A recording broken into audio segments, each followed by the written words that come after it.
지난 주말 코로나19 신규 확진자 수가 하루 1000명대까지 치솟으면서 정부가 사회적 거리두기 논의에 나섰습니다. 지금과 같이 확산세가 지속된다면 3단계 격상을 검토할 수밖에 없다는 입장인데요. 이렇게 되면 골목 상권에 어떤 영향을 미치게 될지 이유민 기자가 취재했습니다.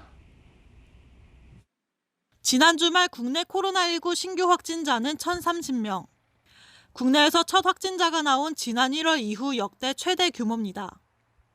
질병관리청은 사회적 거리두기 3단계 격상 기준을 전국 주평균 확진자가 800에서 1000명 이상이거나 2.5단계 상황에서 더블링 등 급격한 증가가 이뤄졌을 경우로 구분해놨습니다.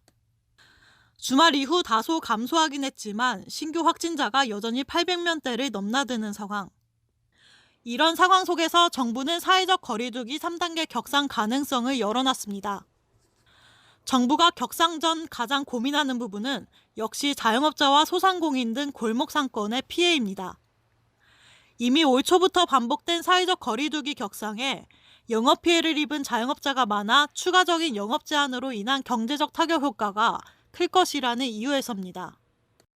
3단계라는 것은 일단은 뭐 그런 경제 활동이 뭐 거의 스탑되는 거거든요, 사실은. 그렇기 때문에 이제 영향이 클 수밖에 없는 상황이다.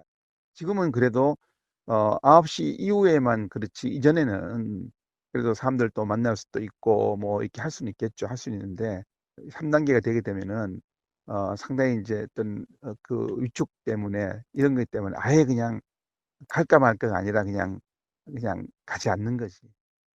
특히 PC방과 헬스장 등 소비자가 직접 영업장에 방문해야 하는 업종이 직격탄을 받을 것으로 전망됩니다.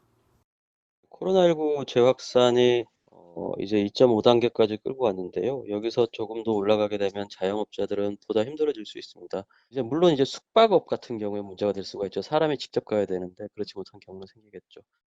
사회적 거리두기 3단계 격상. 그 자체적인 효과뿐만 아니라 소비자의 소비 심리를 얼어붙게 만들어 자영업자의 생계에 큰 영향을 줄 것으로 예상됩니다. 머니투데이 방송 이유민입니다.